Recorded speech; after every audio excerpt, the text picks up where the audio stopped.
There has been so much technological change in the world over the past few decades. Just think of mobile phones, computers, internet, AI. It's hardly a surprise, but the veterinary profession has not been immune to these changes. So what progress have we made? Where are we now? And where are we going?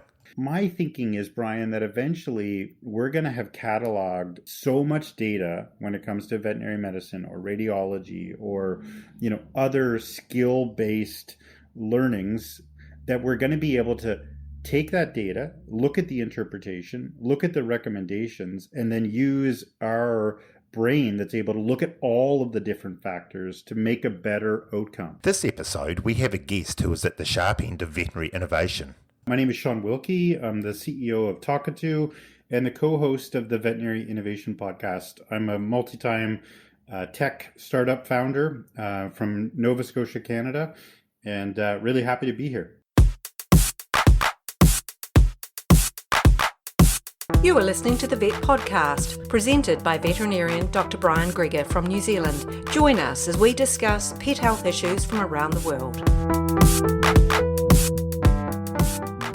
Shawn, the really obvious change I have seen since my joining the veterinary profession is the change from entirely paper systems, client notes handwritten on the client cards, often illegibly, lab results sent to us by the post. In the early days, we didn't even have a fax machine, to where we are with almost all practices now using some sort of practice management software.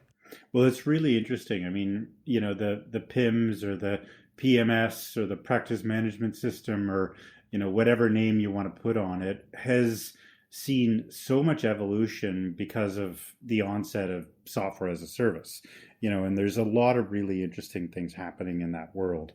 The biggest one being, things kind of moving away from the traditional client server model towards a cloud model. And with cloud technology there becomes so many opportunities to access that centralized system on different devices without the need to have an IT company or an IT person on staff. The central part of a veterinary practice is literally that practice management system. It's where all the billing's handled. It's where all of the bookings are handled. And that's gone from paper to a server in the clinic or in a closet in the clinic. And now it's gone to these really incredible companies that are coming out with, user interfaces that are designed with the user in mind, as opposed to designed by engineers for people that work in vet practices to use. And Brian, the thing that I think really hits at home, for all of us kind of pre-COVID, we can relate to going to the airport, looking at the check-in screen of the airport agent, and it looks like some green screen from 1979, and they're pressing all of these buttons to check you into a simple flight. And practice management software, when it was first created, was much like the systems that the airline check-in agents used. Proprietary, confusing as hell, complicated as you can imagine. And it's changing from that type of system towards systems that are more like Facebook or other web-based tools that all of us as users use daily. And the thing that differentiates those systems is really the way that the software is designed. So the whole practice management system is getting flipped on its head. You see companies like Rhapsody that have raised $8 million out of the US. I think the CEO of Rhapsody was a former Amazon employee, worked for Jeff Bezos directly. He's raised a bunch of money, and he's not only designing software with the end user in mind, he's designing software that takes the pricing model and also flips it on its head. So their pricing model it's a percentage of revenue.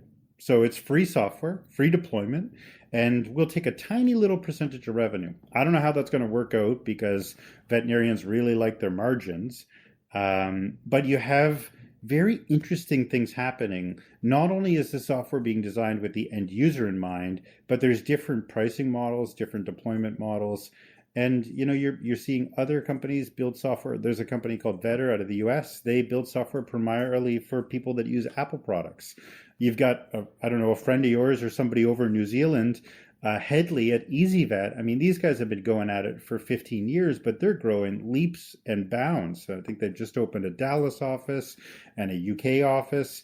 And I mean, they are just adding features and functionality to that practice management software faster than anybody else in the industry. So it's changing super fast.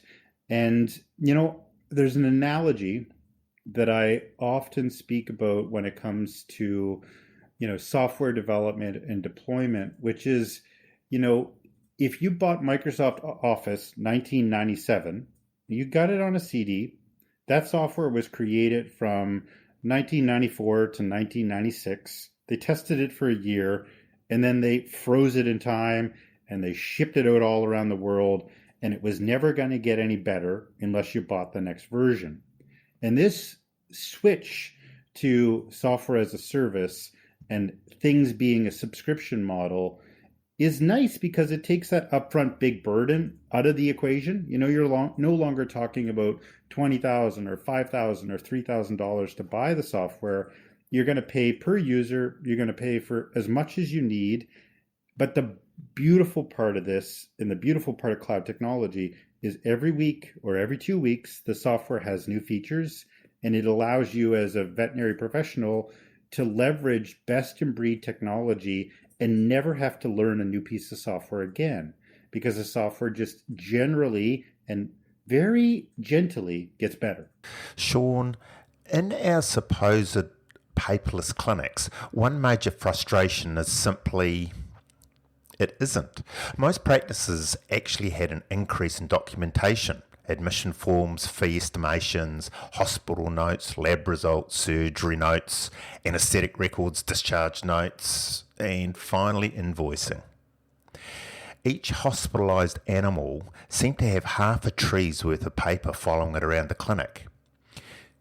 Your co-presenter in your Veterinary Innovation Podcast, Ivan, developed SmartFlow, a revolutionary approach to workflow in a clinic that he has since sold to IDEX. Every vet hospital has a whiteboard, what's happening, what's going on next, where are things at, where's the workflow.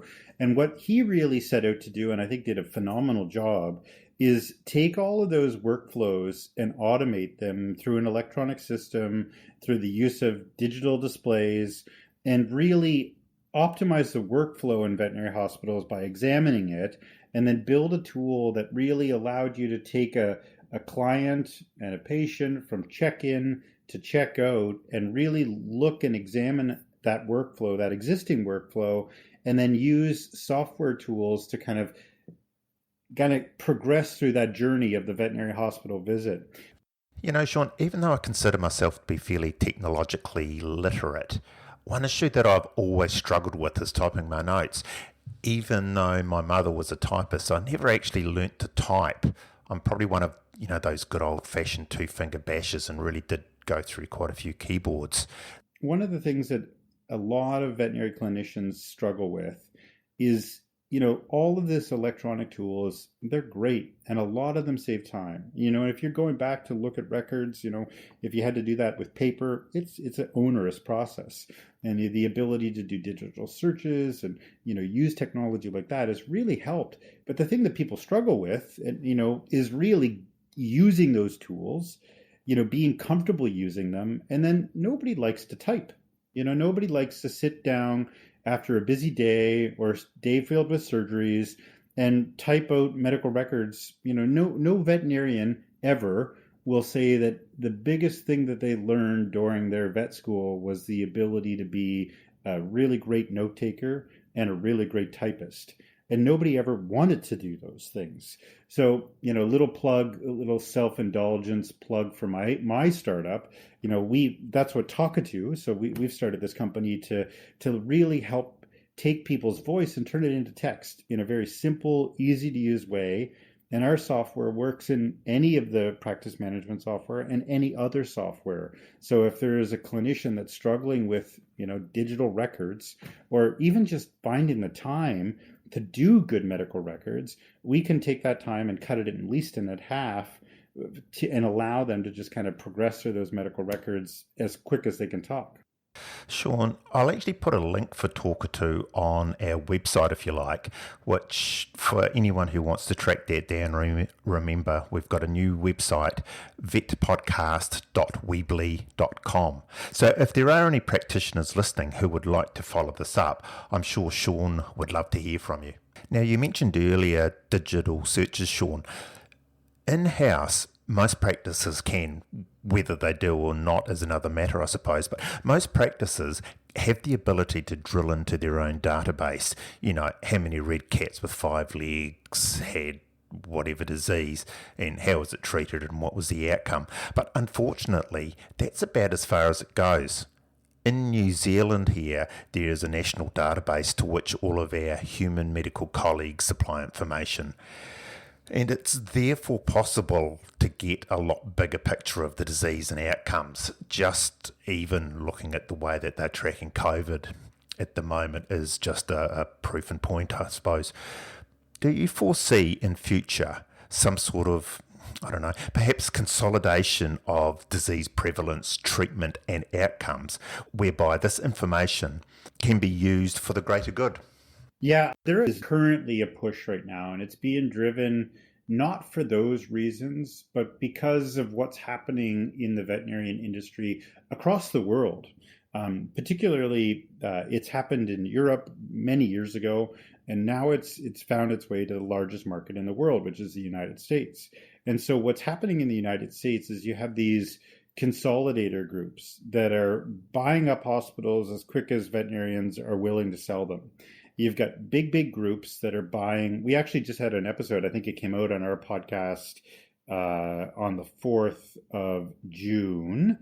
And we had the guys from Southwest Veterinary Partners. I think they're up over 100 hospitals, maybe even higher.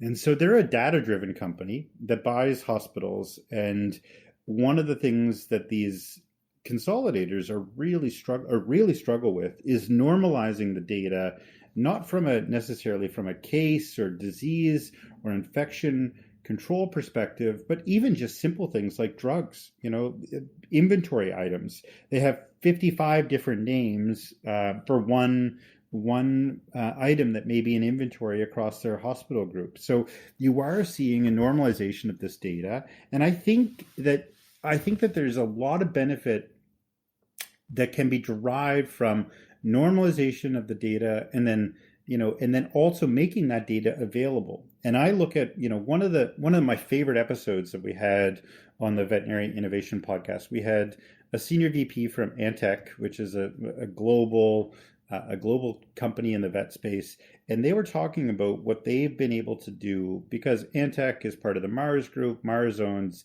VCA, they own Blue Pearl, they own Bamfield, and several other vet hospital consolidator groups. Thousands of veterinarians work for this organization, and tens of thousands, or probably hundreds of thousands, maybe even millions of case records. And when you can get your hands on this data set, in their case, they own all of the data. So it's a very unique position. But when you can get your hands on this data, and especially if it's normalized, you can do some really amazing things with technology. You can start to predict trends. You can start to predict, early markers of disease. And so I think that this is a natural evolution in the veterinary industry that, Veterol will be called Veterol no matter what PMS it's entered in.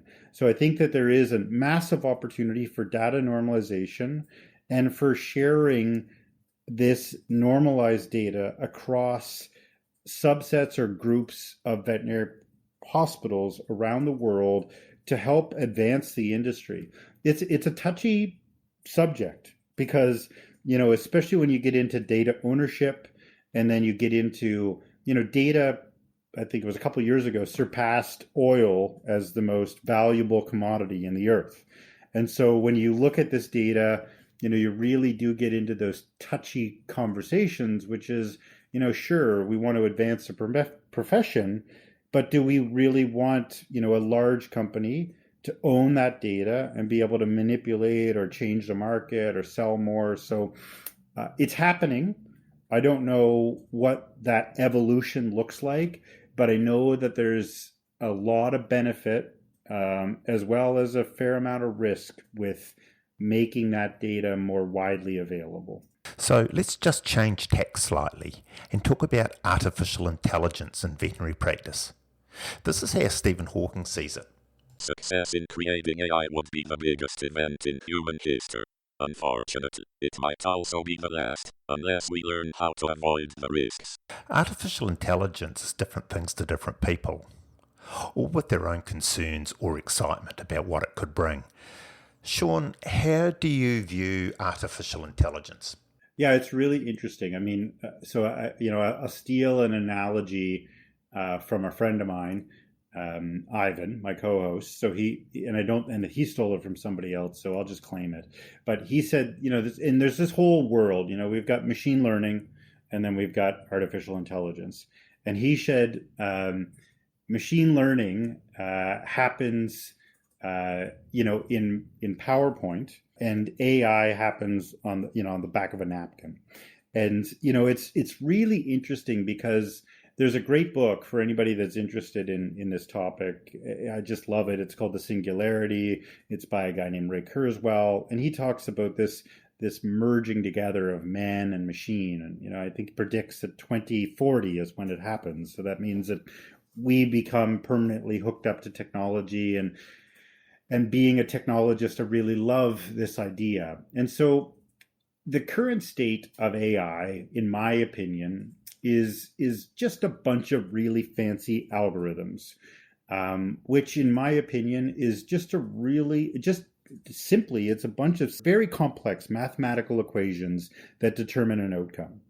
And so AI, everybody hears it, and we hear all of the scary things, like robots are going to take over the world. And, where we sit today, we do have some AI or artificial intelligence that's able to learn from data sets that it ingests, but it's only really a set of complex instructions or a filter. That's really what it is. It's like you put this information in, it's going to be able to pattern recognize, maybe image recognize, but the way that it's able to do that is it has a massive set of data that it's able to. The best example is one of the first examples of AI that I've ever seen, which is pictures of leaves that grow on trees. And so it was one of the very earliest example. I think it dates back to early 2000. I was at a Google conference, and they were talking about this image recognition software that they built. And so what they did is they took all kinds of different pictures of leaves from all kinds of different angles. And then what you could do with this tool is take a picture of any leaf, and then it would go through this massive neural net, which is just a very big, very fast computer, and it would compare the picture to all of the data that it had in its catalog. And then it would say, oh, it must be a yellow birch or a maple, a red maple. And so very, very simple. But all it's doing is taking the data that it has in its repository and processing it very, very fast. I mean, other things that we now see is facial recognition using AI, and it's the same thing. It's just a big data set that it's able to quickly compare imagery with or other forms of data and produce outcomes and results. And it's AI is entering the vet space in a big way. One of the neatest episodes that we had this year was with the founder of SignalPet. He came on our show to talk about what they're doing. And it's a very similar example. They're taking radiographs and they're comparing radiographs to a large data set with all kinds of complicated data and measurements, and helping, any veterinarian enhance their radiograph reading skills by pointing them in the right direction because of the data set that they have. And then they do a beautiful add-on, which is send it off to a radiologist for, more details. And so really the current state of AI, if that's a decent explanation, is it's helping people make informed decisions by giving us more information when we go to look at something complex or something that's outside of our wheelhouse. And so I think that it really has a place. It's not going to be a replacement to, the knowledge that's contained inside our brains, but it's going to help us get to outcomes faster. I think that's probably an important point, actually, is that it is not going to replace what we as veterinarians do. I think one of the other ways to look at AI, and especially the current state of AI, is, you probably remember those paint by numbers, like the things that you could get, and you paint one number and then you paint another, and then all of a sudden you've got this beautiful painting that someone that doesn't know how to paint was able to put together. And so I think what AI is going to do for us is it's going to fill in more of those blocks as time goes on. It's going to allow us to kind of do less work because of the data sets that are going to be acquired. And my thinking is, Brian, that eventually we're going to have cataloged so much data when it comes to veterinary medicine or radiology or, other skill-based learnings, that we're going to be able to take that data, look at the interpretation, look at the recommendations, and then use our brain that's able to look at all of the different factors to make a better outcome. And so I don't know if it will ever replace the veterinary doctors or the veterinary radiologists, but it's going to make our jobs a lot easier. And I think that that's the beautiful thing in AI. The people that adopt AI into their practice, whether it's the Renal Tech or SignalPet or these other AI startups that are starting to do some really incredible stuff, it's going to make their job easier. It's going to give them more time to spend with their patients and their clients, and it's going to give them a leg up on people that aren't using this technology. Now, I'm sure there are a few closet Trekkies listening. Do you remember Star Trek? Dr. McCoy and his handheld device called the tricoder, I think, that he would wave over his patients and it would check all of their vital organ functions in an instant. We aren't quite there yet, but we're sure on the way. Shawn, you've interviewed a few interesting developers. Yeah, so the first one, we did an episode with Scott and Jazz talking about the wireless monitoring. And just to paint a picture for your listeners, it's a device that straps on the outside of the cages and is able to monitor all kinds of vitals wirelessly, heart rate, temperature, all wirelessly with zero touch. And so I think that technology is one of the most incredible technologies. It's used the same technology that they use in like self-driving cars, I think like Doppler and like really advanced technologies. And it's been used in other industries. But the example that Scott gave when he was on our podcast, I think it was the San Diego Zoo. They had adopted some of their wireless monitoring. They had lions in a cage. Getting vitals from a lion is probably not a job that I would ever want to do. And so they're able to do this without ever entering the cage. This stuff is a game changer. It's brand new, it's expensive, but if you think of situations like that, or even, you have a dog that's very upset and, maybe just not in a good situation, you don't want to necessarily have to tranquilize these animals in order to check their vitals. And yeah, the risk that's taken out of it, I think, is incredible. And then there's also all of these other startups. A friend of mine, Bruce Truman's at BabbleBark, and they've built a platform, but they'll send the dog home with an activity tracker. And that activity tracker writes to a piece of software. The veterinarian's able to watch that piece of software in real time while the pet's gone home, and maybe they're worried about the pet being lethargic, and they're going to be able to do proactive medicine. And I think that proactive medicine, which nobody's been able to do, because you don't know what happens once the pet goes home. It's anybody's guess. But if you're able to see something that's likened to a Fitbit for that particular patient, that's updating and sending that information back to the veterinary clinic in real time, and you have somebody that's job is to monitor those and call the pet parent that's maybe at risk for developing any number of diseases, let alone obesity, which is a huge issue in pets now, you may be able to proactively change those behaviors and add more value to the pet parent. So, I mean, the thing that's just blowing my mind, Brian, since I got into this industry and since we started this podcast, is how deep and how wide the technology stack in veterinary medicine is getting. Every week when we have our show and somebody comes on and they're talking about this product or that product, my mind is just continually expanding because there's so much innovation happening in the pet care space. And I think most people just don't even know that this stuff's happening. I mean, it's just so easy to kind of live in our own little bubble and think of an idea, and then you hear it 20 years later, and you wish you had heard it yesterday. I think another talking about your remote monitoring. Being a clinical veterinarian, there is nothing worse than having a sick cat or dog or horse or cow back in the hospital. Comes night time, is the drip still running? Are they alive? Are they breathing? Is their temperature spiking? Is their heart doing something stupid? At the moment, a lot of practices are using Zoomy kind of video monitoring. I can see a huge advantage where you've got this Doppler system. You're not even needing to go near the animal. You can wake up at 3 o'clock in that cold sweat. Hell, did I do X? Check the parameters and away you go.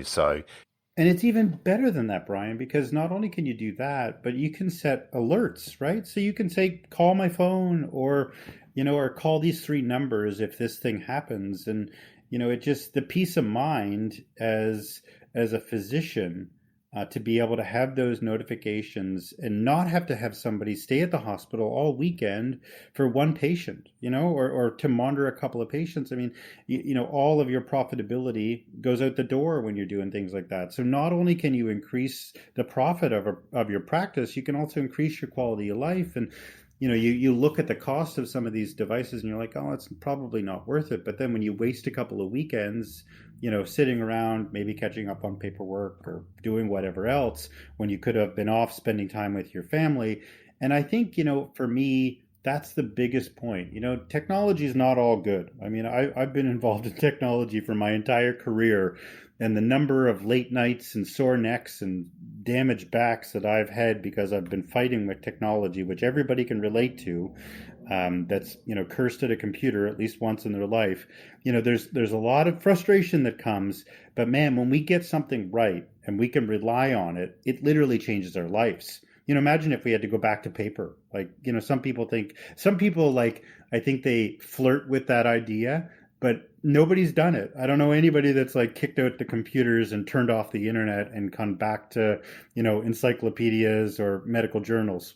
It's probably opportune. There was an advertisement on television last night from Spark, which is one of the telco providers here, where they were pushing 5G, and it was one of these little advertisement stories where it starts off with an old man finding a sick dog out in the garden at night time, takes it to his veterinary practice, and then it cut across to a high-tech looking veterinarian guy in Korea or Japan or somewhere, and he is remotely using robots to fix the dog, and the dog's all happy. I'm going to put you on the spot here, Shawn. Crystal ball gazing. Is this sort of stuff going to happen, or what do you see maybe 5-10 years time, the state of AI in veterinary practice? Yeah, that's a great question, and it's fun to use one's imagination. So I think the 5G thing is bigger than everybody believes it is. I think I would say that, and so I don't know if I like it. So I'll kind of stop before I paint the picture of the future and say why I don't like it. Being a technology guy, I occasionally like to find a place that has no internet signal, no cell phone signal, and just disconnect and, grab a book and just kind of connect with nature and maybe other people and just escape from technology. And so I think the biggest curse that 5G bestows upon the world is internet is everywhere. And not just internet, but the highest quality, highest high-speed internet is accessible everywhere. And so I like this idea of disconnecting, going out into nature. And, if I'm going to watch Netflix, I don't want to do it in some national park or at the beach. I want to do it when I'm looking to down scale or, cool the batteries down. And so 5G, has this promise of high quality, high speed internet everywhere. And I think that there's all kinds of opportunity. And so now let's look at the crystal ball. So, from my opinion, if we can cover the globe with internet, and not just decent internet, but amazing internet, that changes everything. There's still lots of places in the world that are really handicapped by lack of good internet. I mean, in countries like Canada and New Zealand, there's all kinds of places that you can go where you can't get cell phone signal, you can't get high quality internet. And that definitely does, cause some issues, like I love going on YouTube and figuring out how to fix somebody and not calling the repairman. And, you just can't do that in some places of the world today. So that's going to change. That's going to be the first thing that changes. Now, once we get high quality internet, the whole AI thing is a different beast, but it powers it. With high quality internet, we can do a lot of things that we couldn't do before because we can collect data from everywhere, not just some places, everywhere. And then ultimately what happens once we start to collect data, that's what makes AI better. AI needs a massive amount of data to be smarter, to be intelligent. And the reason that the current state of AI is where it is because it doesn't have enough data to eat to solve every problem. So as we feed it that data, and we're doing it every day and every way, every time we're on our cell phone, every time we click on a web page, every time we ask the internet a question, every interaction that we have with a smart speaker, takes the data, organizes it, and helps AI continue to get better. And it's growing quick. We're at the start of the hockey stick curve from a, artificial intelligence perspective. The more data that we feed the system, the better the system gets, the more predictive it gets. And I think we're going to be in a place where robots are going to do menial tasks for us. I don't know about any of your listeners, but the best device that I ever bought was my robot vacuum because I never vacuum anymore. You don't need to do those things. We have an Airbnb rental business, and we unleash the robot vacuum after every stay, and it cleans the floors better than we would ever do, as a cleaner. So there's all of these areas, and they're gonna first pick off some of the most annoying tasks. And then they're going to give us data to make informed decisions on complicated tasks. And then eventually, once we ingest all the data about the complicated tasks and then all of the decisions that were made around the complicated tasks, I believe we will start to live in a world where things become more and more automated, and we're just an examiner of the automation. So I think we do end up probably not as quick as the prediction. I don't think it happens by 2040, but certainly by the end of my lifetime, I think our lives are going to be filled with a lot of interesting challenges because we'll have more time on our hands than we do today. Shawn, it's going to be a brave new world. Thank you very, very much for spending the time with us. Feel free to give your podcast a plug again. Yeah, absolutely. So anybody that wants to dig into some of these technology things or see some of the innovation that's happening in the world, me and a friend of mine, for no other reason than we were bored, decided that we should interview the innovators in the vet space every week. And so we have a podcast that comes out every Thursday, and we have a hell of a lot of fun doing it. Brian, it's been my pleasure to be on your show, and I hope your listeners enjoyed it. Thanks so much for having me.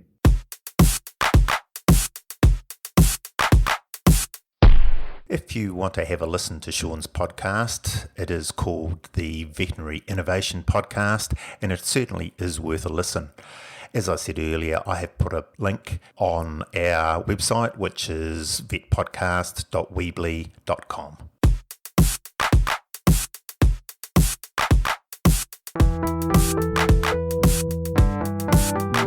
To find us on Facebook, Twitter, or Instagram, just search at Vet Podcast and like us while you are there. Subscribe to us on your usual podcast player, and if you enjoyed the podcast, please rate us on your player and share us with your friends. Our website is vetpodcast.weebly.com. Weebly is Weebly, or email vetpodcast@gmail.com.